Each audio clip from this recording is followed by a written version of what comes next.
La relación entre derecho y estado de excepción. Juárez Tavares. 1. Brasileño. Postdoctor en Derecho Penal por la Universidad de Frankfurt am Main. Doctor en Derecho por la Universidad Federal de Río de Janeiro y doctor en Derecho por la Universidad Estatal de Río de Janeiro. Profesor del Instituto de Criminología y Política Criminal, profesor del Máster en Derecho Penitenciario de la Universidad de Barcelona y profesor emérito de la Escuela de la Magistratura del Estado de Río de Janeiro.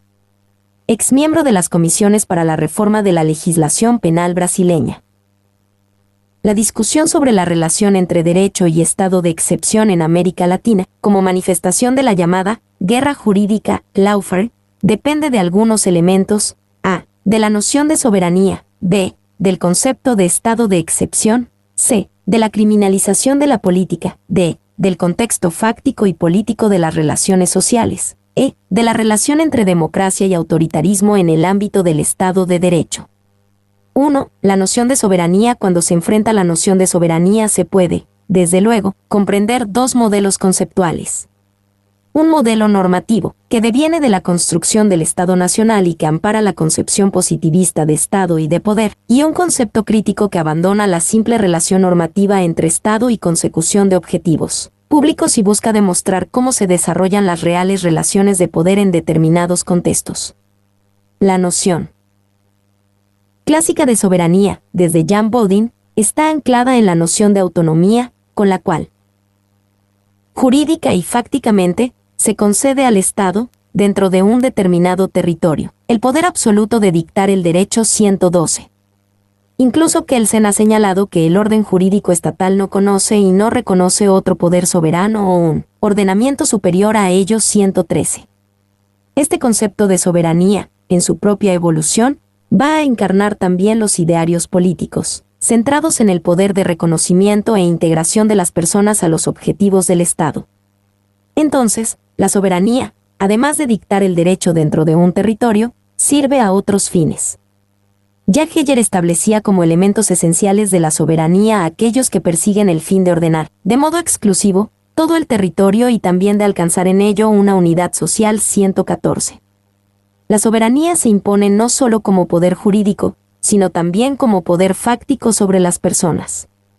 Para imponerse como poder fáctico que aspira a la unidad social bajo el Estado y que solo puede ser obtenida por medio de una obediencia a determinadas normas de conducta, no puede prescindir de un concepto ideal de persona, como aquella dotada de capacidad de autoconocimiento, autoconciencia y de representación propia. Interesante es notar cómo el concepto de soberanía influye también en la concepción de responsabilidad, que, apartándose de la realidad fenoménica, se pone al servicio de los propios fines del Estado, de mantener el orden y evitar conflictos futuros. Al reconocer al sujeto la capacidad de autoconciencia, es fácil percibir cómo la responsabilidad penal sigue una línea puramente centrada en la persona, sola y aislada del mundo, sin estar ubicada en determinados contextos que, efectivamente, la construyen.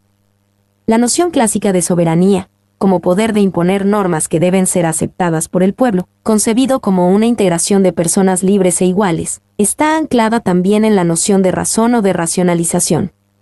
No es muy clara la noción de racionalización, que comporta desde un principio básico del entendimiento, como en la crítica de razón pura, de Kant, hasta un principio de orden moral, como razón práctica.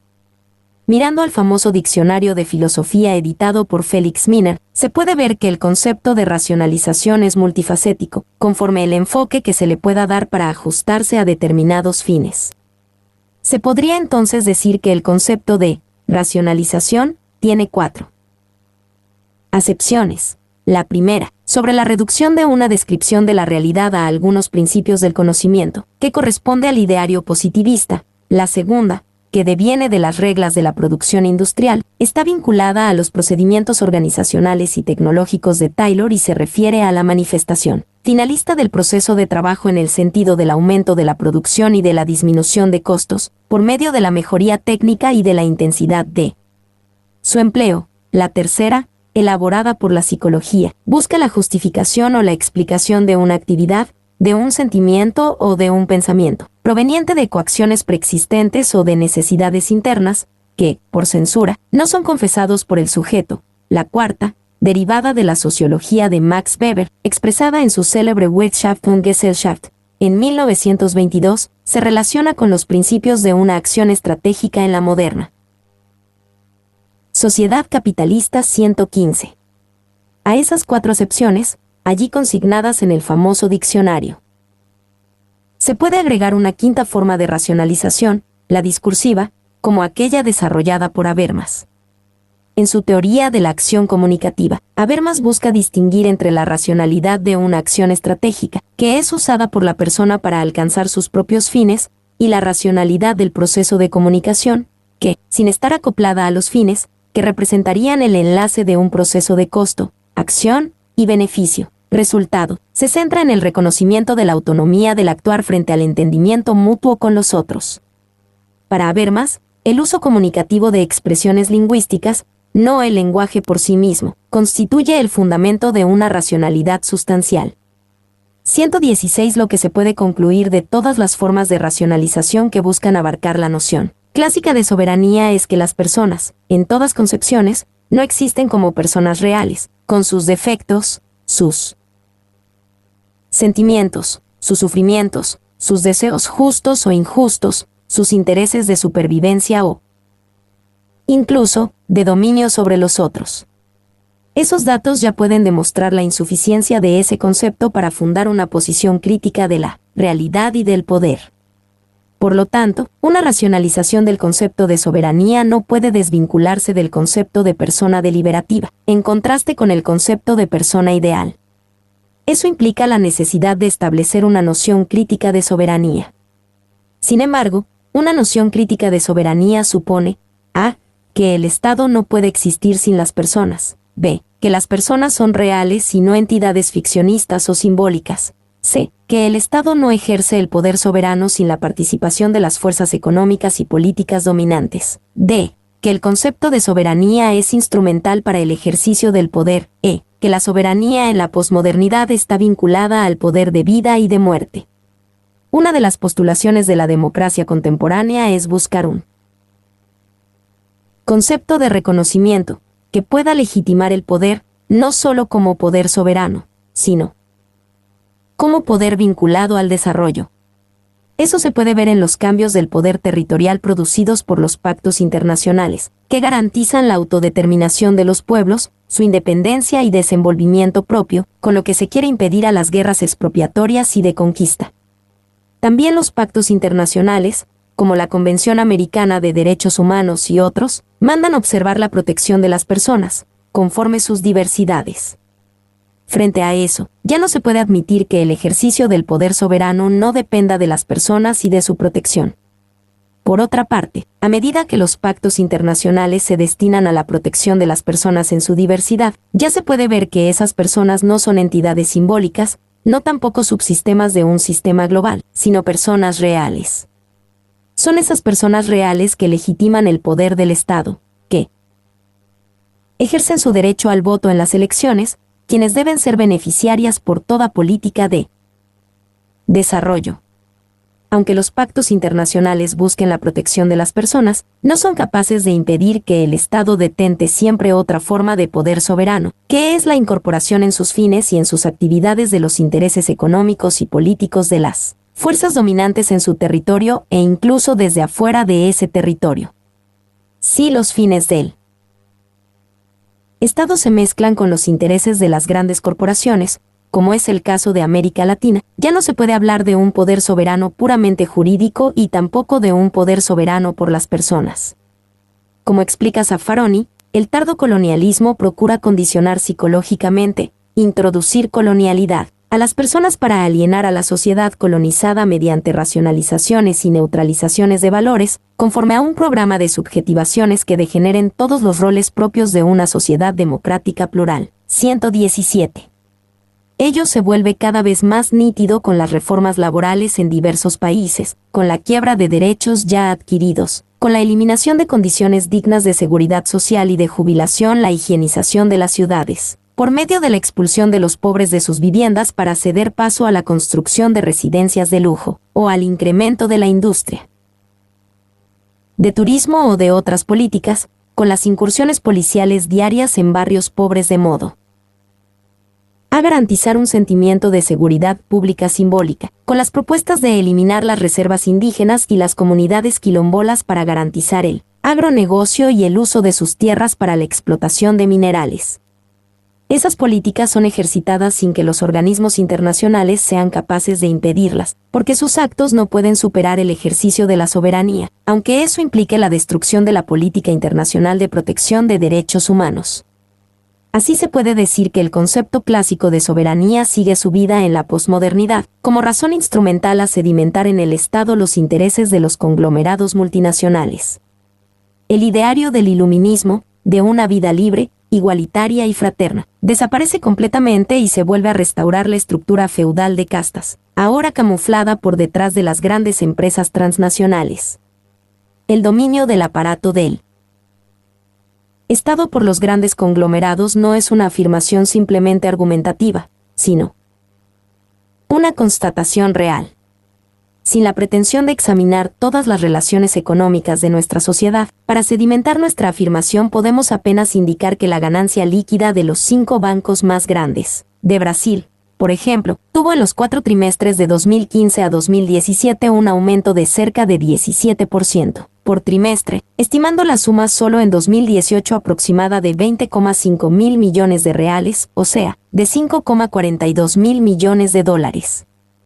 Esta suma es más grande que el PIB de más de 83 países.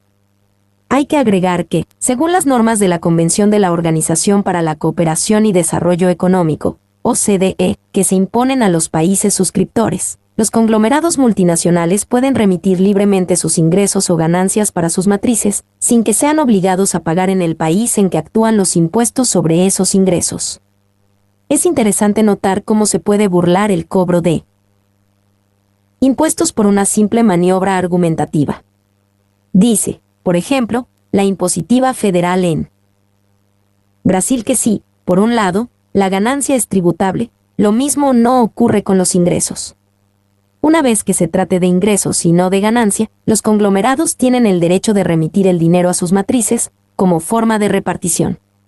Siguiendo esta línea, se puede decir, entonces, que, ajustados con el poder de tributar del Estado, los conglomerados incorporan integralmente sus ganancias, que solo en 2018 alcanzan 6,5 mil millones de dólares para las actividades de servicios, 6,1 mil millones de dólares para actividades industriales y 1,1 mil millones de dólares del agronegocio, con la suma total de 13,7 mil millones de dólares.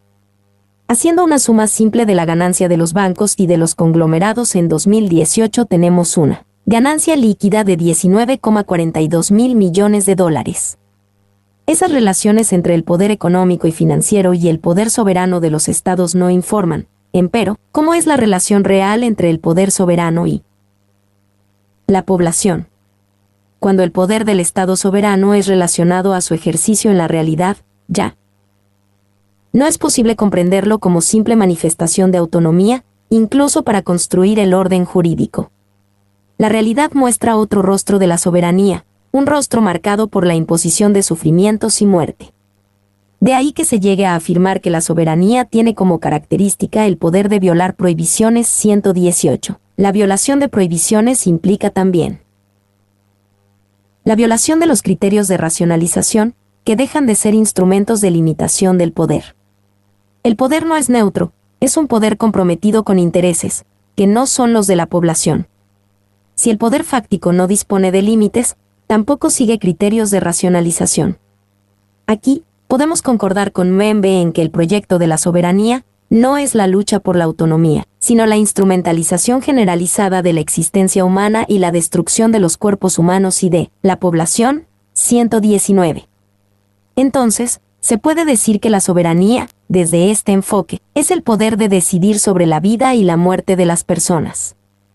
Pareciera que estamos trazando un cuadro mórbido de los poderes del Estado, pero la realidad nos muestra exactamente eso. Sin hablar de las guerras, que hoy están directamente asociadas no a conquistas territoriales, como en la época de los imperios, sino al dominio de los yacimientos, ya. Se puede ver cómo el poder trata, en nuestras ciudades, a los ciudadanos pobres, a los negros y a los indígenas. Un ejemplo sólido de ese tratamiento se puede encontrar en diversos países, ahora de modo más explícito en Brasil, con la intervención militar que hubo en Río de Janeiro en 2018, que ha violado todos los derechos fundamentales de los ciudadanos pobres y que tuvo como resultado diario, bajo el pretexto de una guerra contra la droga y los traficantes locales, un número aterrador de muertos, entre ellos menores impúberes y mujeres. La soberanía, por lo tanto, no es más un elemento político-jurídico que asegura al Estado ejercer el dominio en su territorio, sino el poder real de decidir sobre quién debe morir. Solo a partir de un enfoque crítico se puede llegar a la constatación de que la soberanía no puede resumirse a una cuestión puramente jurídica. Confrontada con la realidad del ejercicio del poder, abre las puertas para mostrar su verdadero significado. Bajo el concepto jurídico, que parece un concepto neutro, se oculta el lado real del poder. Ese concepto real de soberanía, fuera del derecho, va a desempeñar una importancia decisiva para la comprensión de las guerras jurídicas que amparan las decisiones del poder.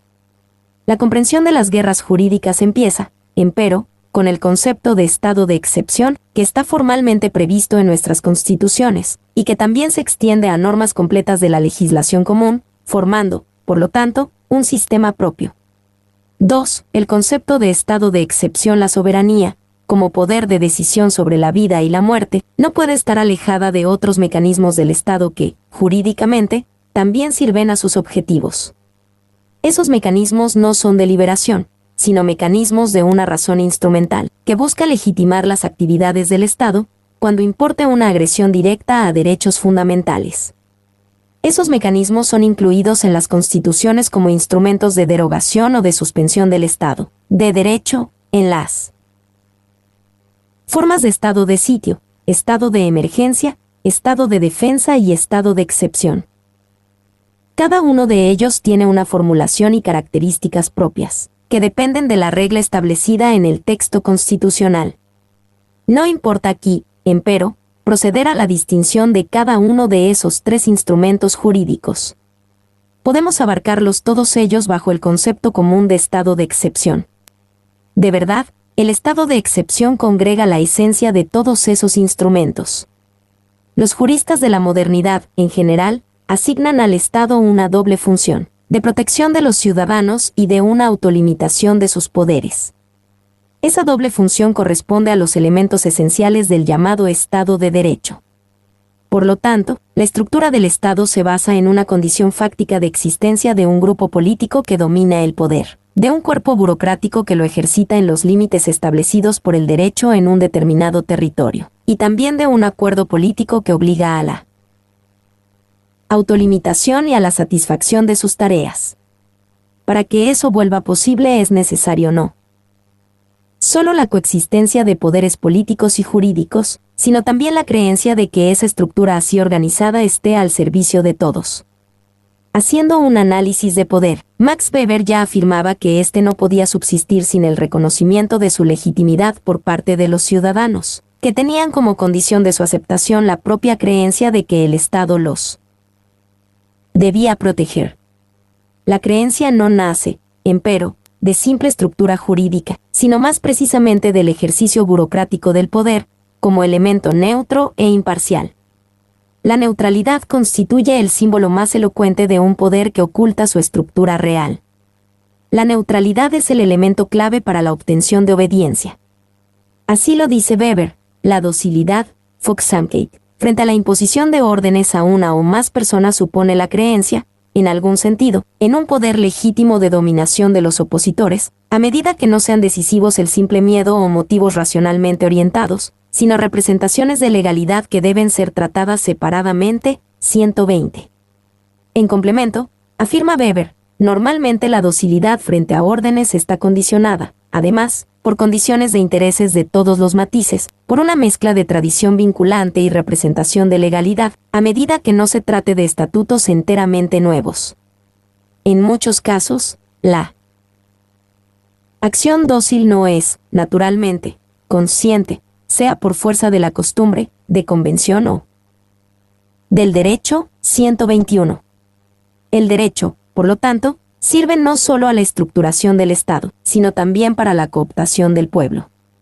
Esa cooptación tiene sus éxitos funcionales a medida que no ocurran desordenes o interferencias desde afuera, como una guerra civil o incluso una invasión del territorio por fuerzas enemigas.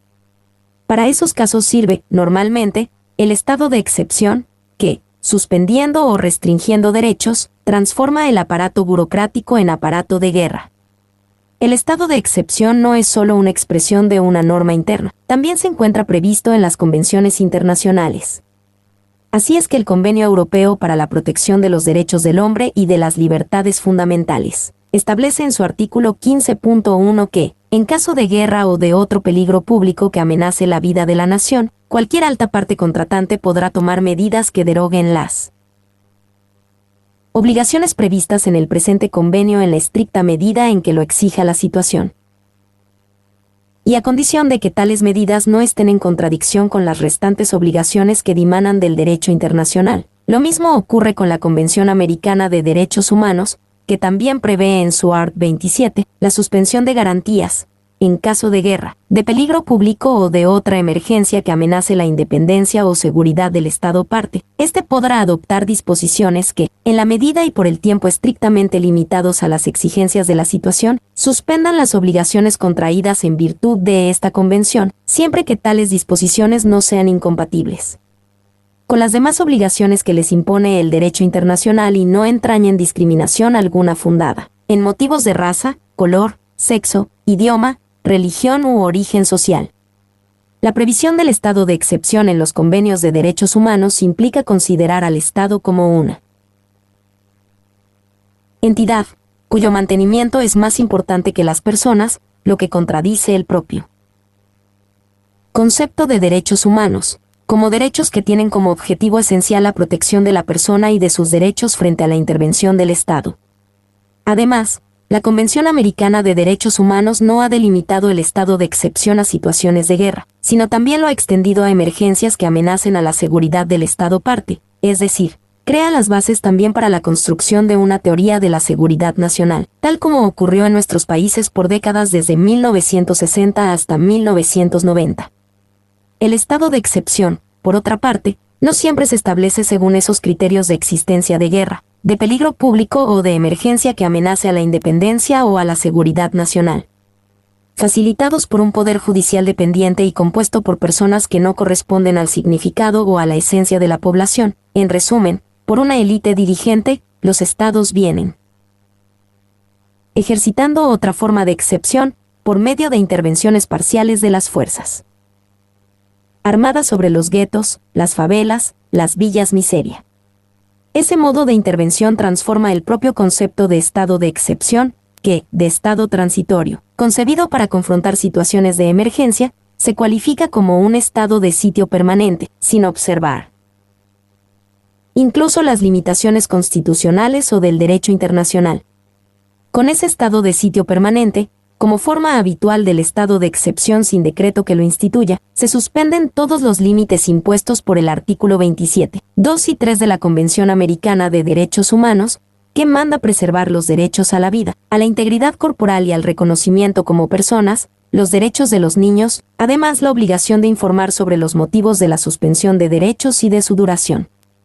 3. La criminalización de la política si la soberanía, como poder que dispone sobre los derechos de vida y de muerte, ya no es un concepto puramente jurídico, sino de necropolítica. Para usar una expresión de Mbembe, la relación de las estructuras del Estado también no es más establecida bajo el precepto de independencia y armonía, sino de dependencia de los intereses dominantes. La dependencia, en ese caso, conduce también a la criminalización de los opositores y, por extensión, de la propia política.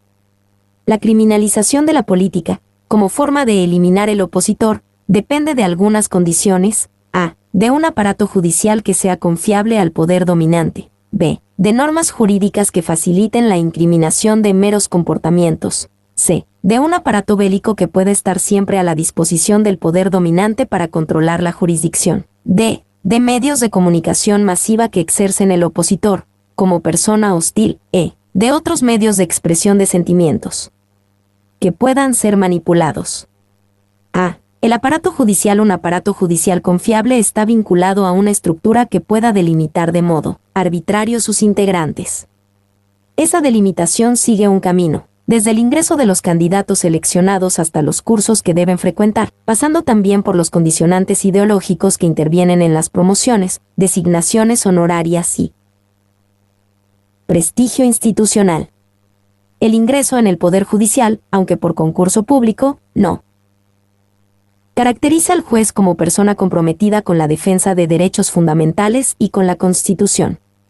El ingreso persigue puntos esquematizados, en general reproducción de la jurisprudencia dominante en los tribunales, sin carácter crítico, sin el confronto con la realidad, lo que induce a una reproducción jurídica como acto de autoridad. Ese compromiso con los actos de autoridad torna más exequible una sumisión a los intereses del poder de turno, ya facilitada por la propia pertenencia del juez a las clases dominantes o a la élite social. Por medio de una interpretación libre, el Tribunal Supremo de Brasil, por ejemplo, viene derogando o flexibilizando las cláusulas pétreas de la Constitución, como la presunción de inocencia y el principio de legalidad. También, para satisfacer las directivas de los medios de comunicación, pauta en las sesiones del tribunal solo los casos sin importancia, dejando de decidir cuestiones relevantes referentes a derechos fundamentales. Agregase también al Poder Judicial y a sus tareas persecutorias el Ministerio Público, que viene teniendo un rol prominente en los procedimientos de criminalización de la política. El Ministerio Público fue comprendido, gradualmente, como un elemento esencial a la administración de la justicia, porque encargado no solo de la persecución penal, sino también de la protección de otros derechos, en general de las minorías. Por sus tareas, el Ministerio Público ha recibido en algunos países, como Brasil, un tratamiento similar a la magistratura. Ese tratamiento fuera enfocado como necesario a que pudiera alcanzar sus objetivos, sin la interferencia del poder político.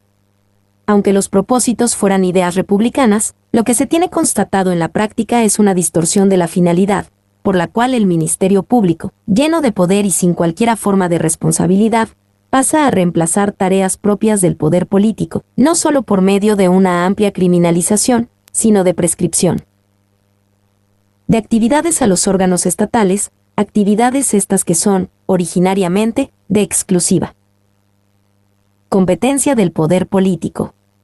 La superposición del Ministerio Público a la estructura de poder acabó por transformarlo en órgano controlador del Estado y orientador moral de las personas, lo que no corresponde con sus tareas constitucionales. Cuando se habla del uso del derecho como guerra jurídica en contra del adversario político, no se puede olvidar del abuso de poder del Ministerio Público, ni tampoco de su actuación en el mismo proceso de execración de los enemigos.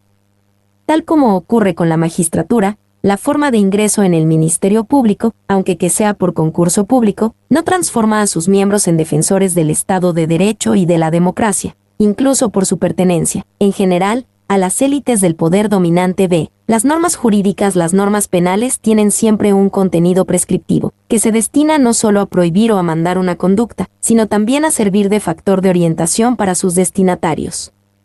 Bajo ese panorama, el derecho penal, como forma de saber, tiene como objetivo trazar elementos que delimiten el poder de intervención del Estado. No tendría sentido la elaboración de un número significativo de elucubraciones o teorías sobre elementos que caracterizan a una conducta como criminosa, si no fuera con el propósito de contención del poder punitivo.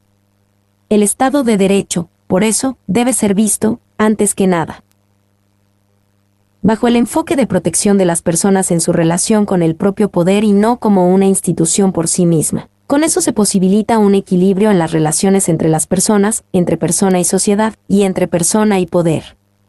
El principio de legalidad, que impone la obligación, en todo Estado democrático, de definir de modo claro la conducta que quiere prohibir o mandar, y también, de conminar las respectivas consecuencias jurídicas por su comisión u omisión, corresponde a esa perspectiva de contención del poder, única forma de asegurar la realización de una sociedad libre, justa y solidaria.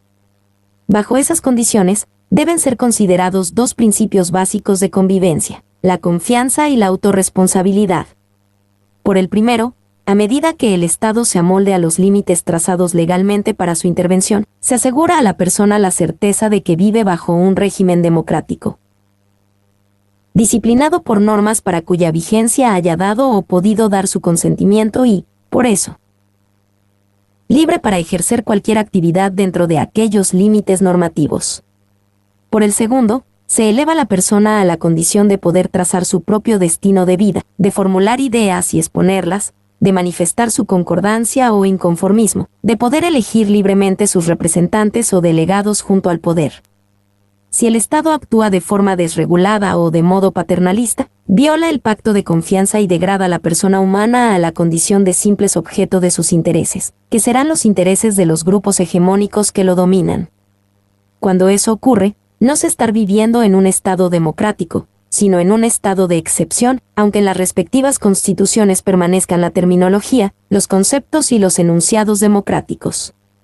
La condición para que el Estado de Derecho pueda asegurar los derechos de las personas es la de vincular su programa criminalizador a determinados límites, capaces de establecer una relación de causalidad material entre el acto y sus efectos, de tal modo que esos efectos puedan ser evaluados empíricamente. Además de eso, será preciso demostrar que la criminalización corresponde a una lesión real de un derecho subjetivo del ciudadano. No basta para fundar un derecho democrático la simple definición de la conducta que se quiere criminalizar, sino que esa conducta sea idónea para producir una alteración sensible de la realidad fenoménica de relevante magnitud para la convivencia social. Son, por tanto, incompatibles con el Estado de Derecho las incriminaciones genéricas, los delitos de simple comportamiento, los delitos de peligro abstracto y los casos en que no se pueda demostrar una lesión de derecho subjetivo. La criminalización de la política pasa, entonces, por la flexibilización de las imputaciones. Si la imputación tiene por base solo el comportamiento, sin que eso produzca una lesión de derecho subjetivo, como quieren algunos, de un bien jurídico, se hace posible criminalizar toda la actividad política. La criminalización de simples comportamientos puede abarcar la manifestación de pensamiento, los votos en el Parlamento, las decisiones de partidos, las relaciones de amistad entre el político y otra persona, la elaboración de leyes que prescriban eximentes o exculpación e incluso las propias omisiones como si fueran elementos de un proceso de corrupción, cuando impliquen una simple negligencia o falta de atención política en la supervisión de la administración. Como para esa forma de criminalización no hay un parámetro empírico que la pueda limitar, eso posibilita establecer un delito modelo para justificar la acción persecutoria. Ese delito modelo ha cambiado con la evolución y conforme los intereses. En la Edad Media era el delito de brujería. En la época de las dictaduras militares, que se encontraban envueltas también en la Guerra Fría, el delito modelo era todo acto que pudiera ser asociado a la seguridad nacional, como parte de la seguridad del Occidente, por influencia de los Estados Unidos. Después de la Guerra Fría se ha edificado el delito de tráfico de drogas. Para caracterizar el acto como contrario a la seguridad nacional era suficiente la práctica de una acción de inconformismo frente al gobierno o a la ideología dominante. Así que las huelgas, las manifestaciones callejeras o de estudiantes, el registro como miembro de un partido político de oposición, el uso de botones o de camisetas con figuras o inscripciones prohibidas, la desobediencia al toque de queda, el viaje a países considerados peligrosos, todos esos actos podrían ser actos criminalizados, sin la demostración de cualquier efecto real a la seguridad del país. El delito de tráfico de drogas no tiene como objeto de lesión un derecho subjetivo o un bien jurídico demostrable. Se supone que eso afecta a la controvertida salud pública, que nadie puede comprender de lo que se trata. La característica básica de un delito modelo, o del delito pretexto, es su absoluta incertidumbre en cuanto a la determinación de sus elementos y de sus efectos reales. Esa incertidumbre refuerza la persecución de los enemigos políticos, que pueden ser imputados por hechos irrelevantes, pero correspondientes a una criminalización formal y abstracta.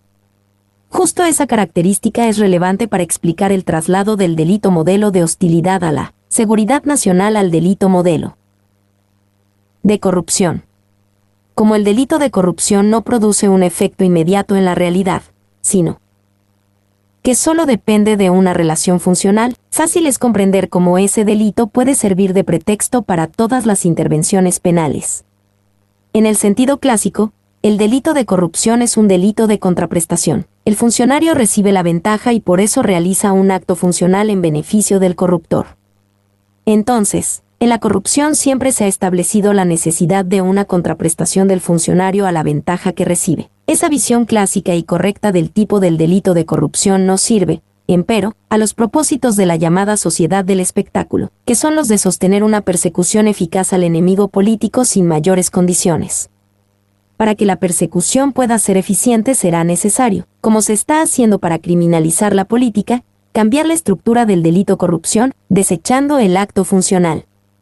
Sin el acto funcional, el delito de corrupción no sirve para fundar una imputación correcta, sino solamente una imputación genérica, sin pruebas y sin la demostración de daño o peligro a un derecho subjetivo o a un bien jurídico. Una imputación sin pruebas solo sirve para execrar públicamente al imputado por los medios de comunicación masiva. Mirándose hacia todas las formas de delito modelo, puede ser encontrado un denominador común. Todos son delitos de herejía, que interesan exclusivamente a los intereses persecutorios, como instrumentos de poder. Eso puede ser visto claramente en las cartas pontificias de Inocencio III, en las cuales se asimila la herejía al delito de lesa majestad, que tenía como característica básica la insurgencia frente al poder, como, por ejemplo, comunicarse de cualquier forma con los disidentes 122. Más tarde, en el juicio en contra de Giordano Bruno, se pudo ver cómo el concepto de herejía se transforma para caracterizarse como la propia conducta debida o los malos antecedentes del imputado 123. Es verdad que actualmente por el Código Canónico, Canon 1321, una acción solo puede ser considerada delito cuando viola externamente una ley. De modo que la relación de imputación se configure bajo la producción de un efecto grave, lo que excluye de esa noción la simple referencia a los antecedentes. Se puede ver, entonces, que el delito modelo de hoy, como delito de efectos indeterminables, como se quiere hacer de la corrupción, ya no combina con el propio concepto de delito del Código Canónico, que está vinculado a un efecto social y no solo a una simple actividad. 124 por la característica de la incertidumbre y de falta de una alteración sensible de la realidad. El delito de corrupción es hoy un delito modelo de las persecuciones penales generalizadas y de la criminalización de la política. La falta de determinación de los elementos y de los efectos reales de la corrupción conduce a tratarlo como delito de honor, o sea, lo que sostiene la imputación no es más el peligro o el daño a la administración, sino la violación de fidelidad funcional, lo que corresponde al viejo esquema del nacionalsocialismo de clasificar la corrupción como delito infamante. Lo dice muy bien Zaffaroni, la reiterada idea del honor está presente en todos los autores nazis. El reservorio de este elemento lo hallaban en el campesinado alemán, 125. Claro que, en nuestra región, el reservorio de honor ya no está en los campesinos pobres, sino en los modelos simbólicos del buen burgués de los países centrales. Además de la corrupción, se impone como delito modelo el de lavado de capitales, que también porque es un delito de simple comportamiento sirve a una imputación genérica, principalmente cuando se le imputa a alguien el autolavado, que no es criminalizado en muchos países, como en los países nórdicos o en Alemania, pero que se está estableciendo como delito por medio de una flexibilización del principio de legalidad. Aunque sin la prueba de una contraprestación, la jurisprudencia, con la flexibilización del principio de legalidad, viene imponiendo el delito de corrupción como delito antecedente del delito de lavado, lo que corresponde a una doble imputación simbólica de un daño o peligro imaginario al sistema. Como el concepto de delito modelo es variable, es previsible que la corrupción se incline a perder importancia para el poder punitivo, cuando se alteren los intereses persecutorios. En secuencia, incluso porque no tiene cualquier base empírica, el próximo delito modelo deberá ser el de apología del comunismo, en un proceso de restauración de las guerras puramente ideológicas. Con el protagonismo del sistema penal, que se subvierte conforme los intereses dominantes, la flexibilización de las garantías constitucionales crea las bases para la persecución, prisión y eliminación de los adversarios políticos, e incluso de los propios partidos políticos. Destrozados por medio de instrumentos jurídicos manipulados por el judicial confiable al poder de turno, los partidos dejan de ser mecanismos de manifestación democrática y pasan a operar exclusivamente como auxiliares del propio sistema autoritario. El poder militar, la norma jurídica basada en elementos abstractos por sí sola no es capaz de sostener una criminalización masiva de la política. Para que el proyecto de dominio se vuelva robusto será necesario que se presente también, además del judicial confiable, un poder militar que, aunque no se haga efectivo como ocurría en el siglo pasado con los golpes de Estado directos, se manifieste, simbólicamente, como una amenaza de intervención, si no se cumplen ciertos actos de protección de intereses. Brasil es un ejemplo bien nítido de esa amenaza simbólica. Cuando el Tribunal Supremo estaba por decidir sobre la violación del principio de presunción de inocencia, es decir, sobre la prisión sin condena definitiva, el comandante del ejército hizo manifestación en el Twitter, el 3 de abril de 2018, en cuanto a que una decisión que pudiera beneficiar en ese caso al expresidente Lula no sería adecuada a los intereses militares. 126. La amenaza militar no puede ser comprendida, empero, como una resucitación de las viejas dictaduras. Esa amenaza corresponde exactamente a los intereses de los conglomerados y del poder dominante, que contribuyen a una mutación del propio Estado en plena democracia. Y eso se ve también facilitado por las normas constitucionales que asignan a ese poder tareas que no le corresponden y que pueden dar lugar a una interpretación falsa en cuanto a que esté capacitado a intervenir sobre el poder político. Una de las causas de esa interpretación es seguramente la falta de una reconstrucción democrática de la investigación de los actos de las dictaduras, como ocurrió en Brasil. En Brasil no se ha hecho nada en contra de los militares y torturadores. El politólogo Moniz Bandeira, al tratar las relaciones de la política de los Estados Unidos con otros países, bien lo ha expresado: el fenómeno político denominado nazifascismo en el siglo XX podría y puede ocurrir en los estados modernos, donde y cuando la oligarquía y el capital financiero no consiguen más mantener el equilibrio de la sociedad por los medios normales de represión, revestidos de las formas clásicas de la legalidad democrática, y asumir características y colores diversos, conforme las condiciones específicas de tiempo de lugar. Su esencia, empero, permanece como un tipo peculiar de régimen, que se levanta por arriba de la sociedad, fundado en sistemas de actos de fuerza, con la atrofia de las libertades civiles y la institucionalización de la contrarrevolución, tanto en el plan doméstico como en el plan internacional, por medio de una guerra perpetua, visando a implantar y a mantener un orden mundial subordinado a sus principios e intereses nacionales, favorables a su seguridad y prosperidad. 127. D. Los medios de comunicación. El traslado del Estado de Derecho al Estado de policía del que habla Zaffaroni, como instrumento de criminalización de la política, está también articulado con un proceso de execración pública del opositor. La execración pública de los enemigos políticos o de los enemigos en general corresponde a una fase muy precisa del proceso criminalizador, como modo de agraviar la ejecución de las penas, desde la Edad Media. La Edad Media es vista como una época oscura de nuestra civilización, pero parece que la cuestión fundamental es que el atraco a los enemigos políticos en la posmodernidad es todavía más grave y resucita con más vigor la vieja política de las penas infamantes. En la Edad Media, empero, como destaca Frebert, la política de execración tenía una limitación. Solo era ejecutada por 2 horas, a los domingos y días festivos. 128. En la posmodernidad, con el desarrollo de la comunicación en niveles muy altos y a gran escala, la execración se perpetúa en los escritos, en los diarios y en los sitios de Internet, lo que fortalece el deshonor del enemigo. El llamado derecho penal del espectáculo se solidifica no solo por medio de la prisión o de su ejecución, sino también con la divulgación previa del propio procedimiento de imputación, con el reemplazo de la descripción de los hechos por su versión manipulada, lo que corresponde exactamente al concepto de necropoder. Lo que importa no son los hechos, es solo la destrucción moral de opositor, en su cuerpo y en su mente. En consecuencia, detrás del proceso criminalizador existe lo que Cassara denomina de postverdad 129, que agrega a la privación de libertad también el martirio psicológico del opositor como medio para divulgar la creencia de que todo corresponde a la realidad.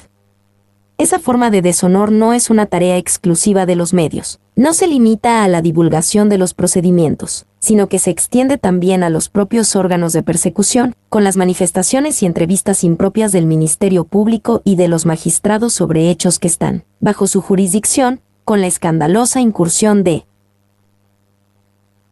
allanamiento por parte de la policía, con el uso impropio de esposas en prisioneros que no ofrezcan el más mínimo peligro y la divulgación de fotos para su humillación.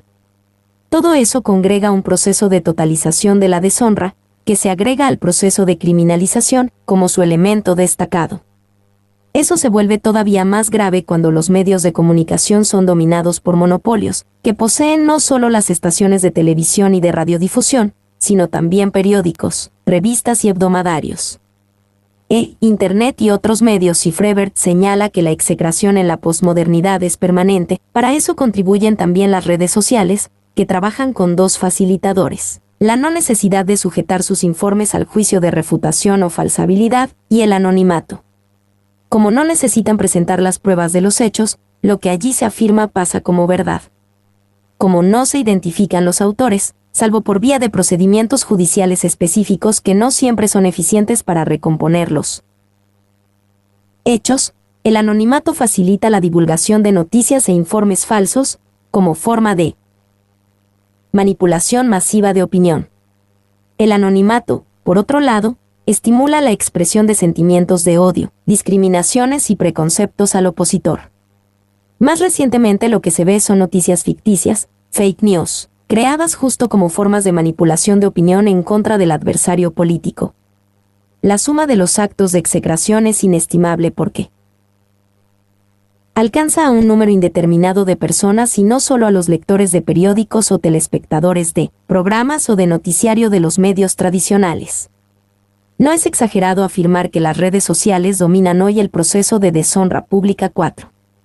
El contexto fáctico y político de las relaciones sociales, como decía Weber, para que el poder se mantenga será necesario contar con la docilidad de los ciudadanos. Eso ocurre de varios modos, más allá de los mencionados precedentemente, pueden ser resumidos en el poderío de un aparato represor, un poder judicial confiable y servil, una legislación favorable a la incriminación de los opositores, la influencia de los medios de comunicación y las redes sociales comprometidas. Pero todo eso no podría sustentar un Estado autoritario sin que tuviera el apoyo de un contexto fáctico y político favorable.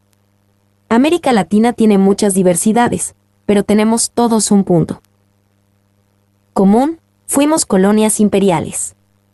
El proceso de sumisión de los pueblos autóctonos empieza por varios genocidios, muchos de ellos bien marcados, como de los aztecas, mayas, incas, patagones y de las tribus de la costa y de la selva brasileña. Y prosigue con la esclavitud de los africanos. Solo para se tener una idea, Brasil comienza el tráfico de esclavos en 1538, cuando se inicia la explotación del azúcar, y solo termina un poco antes de la República, en 1888, por un decreto. Mientras tanto se cometen también en contra de los africanos los mismos actos de genocidio, como ocurrió en el Quilombo de Palmares. La esclavitud exige la obediencia, y con eso también se fortalece la propia estructura política que le corresponde. Son los esclavos incluso los destinatarios principales de las penas más crueles, y son ellos, aunque ya libertos, que pueblan las favelas, los guetos y las villas miserias de las grandes ciudades brasileñas. La esclavitud genera otros efectos en la construcción del Estado Nacional. Esos efectos disciplinan una estructura política absolutamente excluyente, que se desarrolla desde la independencia hasta nuestros días. Si en la época del Imperio, en que los esclavos no podían votar porque no tenían la personalidad jurídica reconocida, la selección de electores está basada en la riqueza personal de los propietarios, lo que promovía la exclusión de los dotados de pequeños ingresos. Más tarde, ya en la República, dada la complejidad del proceso y los altos costos de las campañas, se elimina la concurrencia de los pobres, en su gran mayoría oriundos de los esclavos, aunque libertos. Las alteraciones legales que garantizan a los analfabetos y a los pobres el derecho al voto no son suficientes para alterar el cuadro de su exclusión social y política. Una legislación por sí sola no basta para asegurar un proceso de inclusión. Para eso es necesario crear otras condiciones, como el ingreso gratuito en las escuelas y universidades, la frecuencia a cursos de capacitación técnica para el ejercicio profesional, y principalmente, la divulgación precisa de sus derechos frente al Estado. También se agrega a esas condiciones la posibilidad real de que los oriundos de esas capas más pobres puedan acceder al servicio público. La exclusión de los esclavos de la estructura política del Estado sigue presente en Brasil, aunque formalmente ya no lo sean esclavos, sino pobres. Para se tener una idea de cómo es grande y persistente la exclusión basta mirar los datos de los miembros del Poder Judicial en comparación con los datos estadísticos oficiales. Según los datos oficiales, Brasil tiene una población de negros y mestizos de 54%, y el Poder Judicial los tienen entre sus miembros en la proporción de 1,5% para negros, 12% de mestizos y de 0,1% de indígenas, lo que indica que más que 84% de los jueces son blancos 130. También, según los datos del Centro de Estudios de Seguridad y Ciudadanía, de la Universidad Cândido Mendes, RJ, el Ministerio Público brasileño está constituido de 77% de blancos, 20% de mestizos y solo de 2% de negros y 1% de asiáticos, entre sus miembros 131. Haciendo una investigación sobre el resultado de las muertes violentas en las ciudades, podemos ver, según los datos del Ministerio de Salud de Brasil, que en 2011 fueron ejecutadas 49,3 mil personas, de las cuales 71,4% de negros, lo que corresponde a 35,2 mil asesinatos 132. Afuera de los asesinatos, los datos presentados por el Mapa de la Desigualdad, un estudio realizado en la ciudad de Sao Paulo, puede indicar que las personas que viven en los barrios ricos, como el Jardín Paulista, tienen una edad media de vida de 79,4 años, mientras los que viven en las periferias, como el Jardín Angela, la tienen en torno de 55,7 años 133. Exclusivamente sobre la repartición de las riquezas, según los datos oficiales del Instituto Brasileño de Estadística, de 4 personas en estado de extrema pobreza 3 son negras. Una esclavitud de más de 350 años y, como consecuencia, grados de miseria, pobreza y exclusión de más de 100 años conforman una base sólida de docilidad, capaz de sustentar el propio poder de vida y de muerte. Esa base de docilidad no descarta la existencia de focos de resistencia y de rebelión, que han surgido en la historia brasileña. Lo que se quiere decir es que, a medida que el poder dispone de la vida de las personas, se mantiene o por terror o por el engaño. De ahí la relevancia de los medios de comunicación masiva para la manutención del sistema. Cuando nos proponemos a verificar la influencia de ese pasado esclavista sobre la consecución de una política de exclusión que acaba minando a la democracia, incluso o esencialmente por medio del derecho, tenemos de tener en cuenta que las declaraciones de derecho no valen por sí mismas. Para que puedan amparar a los excluidos es necesario que se comprenda su dimensión histórica. Como dice Jameson, en cuanto a la crítica literaria, todas las declaraciones aparentemente formales sobre una obra contienen dentro de sí una dimensión histórica, oculta de la que el crítico no es siempre consciente, y se sigue de esto que deberíamos ser capaces de transformar esas declaraciones sobre la forma, las propiedades estéticas y demás en declaraciones genuinamente históricas, si solo pudiéramos encontrar un punto de vista correcto para hacerlo. 134. Por eso, un análisis del propio derecho, en términos formales, no es suficiente para explicar cómo se procede a la destrucción de un proyecto democrático con el asentimiento de los propios perjudicados. La visión histórica de un largo proceso de sumisión puede aclarar acerca de la eficacia de los modos de cooptación al autoritarismo. 5.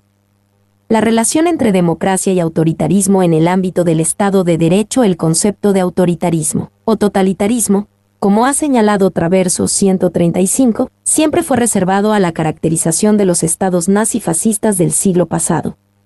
después de su abandono o eclipse a partir de años 60, en que fue usado incluso como pretexto de defensa de la libertad occidental, el concepto de totalitarismo fue de nuevo resucitado por Marcuse para demostrar sus asientos en la sociedad neocapitalista, en que no más se retrata como una forma de terrorismo de Estado, sino por medio de una reificación mercantil de la persona, que justifica una pérdida de contenido de los derechos de libertad. 136. La concepción de Marcuse, si bien puede ser acusada de romántica, puede también alertar para otro enfoque del autoritarismo en las sociedades democráticas, cuando se observa que el poder soberano sigue equipado con otros mecanismos para mantener la estructura política que se ajuste a los intereses capitalistas. Esa es una idea que debe persistir. Como dice Traverso, es indispensable mantener esa idea bien firme para evitar que sea instrumentalizada en contra de la persona y para repensar la historia y la política. 137. Conducidos esos argumentos a nuestra región, se puede ver cómo el autoritarismo puede estar presente en nuestras democracias, que pueden garantizar un sistema parlamentario por elecciones libres, por un lado, y pueden impedir a los presidentes elegidos, por otro lado.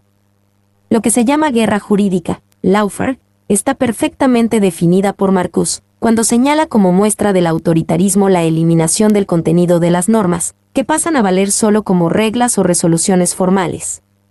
Si miramos los 3 procedimientos de impeachment en nuestra región, en Honduras, Paraguay y Brasil, se puede tener una comprensión más clara de cómo la democracia, con sus elementos legales privados de contenidos materiales, puede ser distorsionada para violar la decisión popular.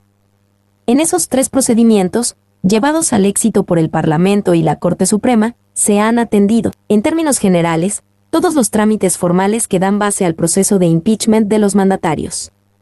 Lo que faltaba, empero, no era propiamente la desatención al procedimiento formal, sino a sus elementos materiales. En Brasil, por ejemplo, ha faltado la demostración de la existencia de un delito de responsabilidad, que jamás fue hecha por los postulantes a la destitución de la presidente. El proceso de impeachment no es importante por sí solo, sino también por sus consecuencias.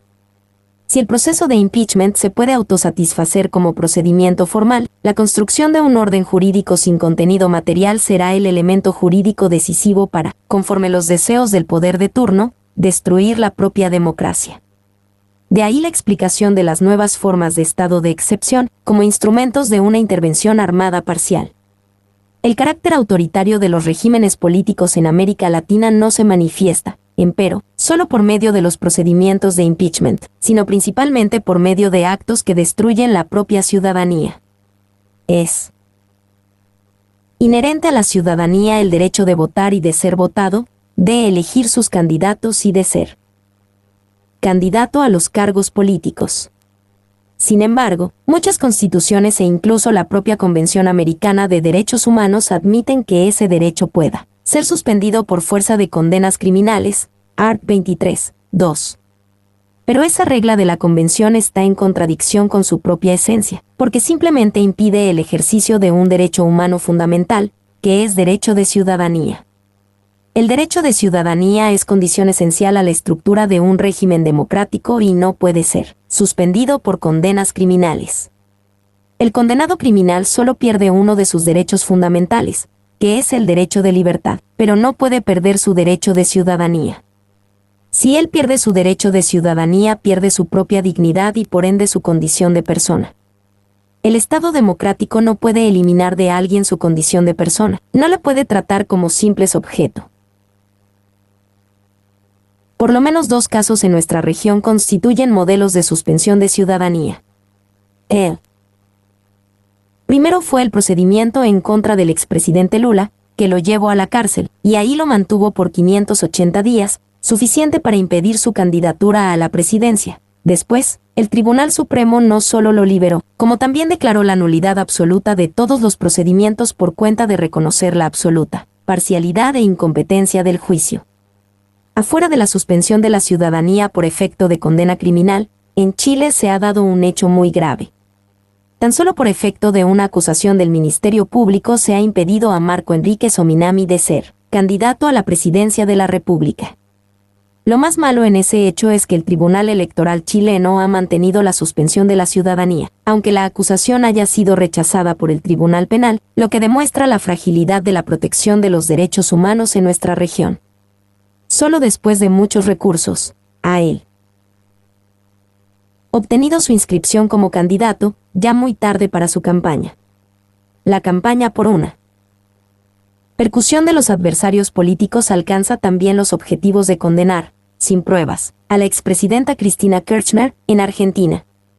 Además de la absoluta parcialidad de los fiscales y jueces, los fundamentos de la acusación parecen seguir los mismos argumentos usados para la condena del presidente Lula. Tan solo por ejercer el cargo de presidenta de la República, se extiende su responsabilidad para todos los actos practicados en el país, lo que implica una total perversión de toda la estructura dogmática del concurso de personas.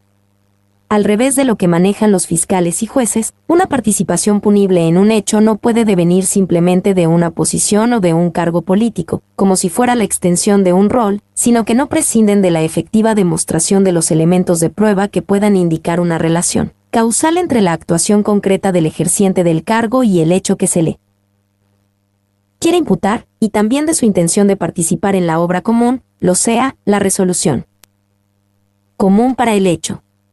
Para fundamentar esas imputaciones, la persecución de los adversarios deturpa el concepto de dominio del hecho, que para doctrina alemana jamás ha servido para imputaciones sin prueba, sino tan solo para distinguir entre autores y partícipes. Aquí en nuestra región se puede ver que están presentes dos datos típicos de la guerra jurídica: lawfare, al opositor político, el uso de una regla formal para suspender derechos, y el manejo deturpado de la doctrina para imputar hechos sin prueba. Hay una última consideración. Si el impeachment solapa la voluntad popular, la destrucción de la democracia puede también prescindir de esa voluntad. Las elecciones de líderes autoritarios, por el propio pueblo, están a indicar que las democracias no deben ser vistas únicamente por la existencia de elecciones libres, sino por la capacidad de los ciudadanos de poder efectuar una libre evaluación de sus conductas frente a las conductas de los otros, y de poder evaluar las conductas de los otros según una norma común que atienda a sus respectivos contextos. En resumen, deben tener la capacidad real de poder evaluar libremente a los candidatos, conforme los programas para la solidificación de un Estado de Derecho democrático. Una democracia, por tanto, no puede prescindir de un concepto de persona deliberativa, que se afirme como capaz de una autocrítica y de la crítica de las propias instituciones, o sea, de una persona que no se quede como producto de pura abstracción, sino como integrada en un contexto determinado, en lo cual pueda desarrollarse.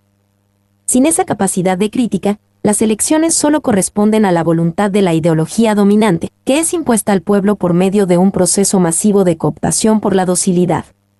Una sociedad desigual y cooptada por formas inductoras de docilidad no sedimenta una democracia. Es el terreno fértil para su propia destrucción. Propuestas de soluciones. No es fácil proponer recursos para fomentar la construcción de la democracia. Las soluciones son siempre parciales y no puedan abarcar todos los problemas que quedan en su base. Hay algunas medidas que pueden, empero, amenizar su proceso de destrucción completa. Estas pueden ser: primero, la abolición gradual del proceso de criminalización para eliminar el sufrimiento de sus destinatarios e impedir su empleo en contra de los adversarios. Segundo, la limitación de los poderes militares, como condición ineludible del proceso democrático, excluyéndolos de las tareas de la seguridad pública y destinándolos exclusivamente a fuerza de defensa del país frente a ataques externos. Por consecuencia, extinguir todas las policías militarizadas.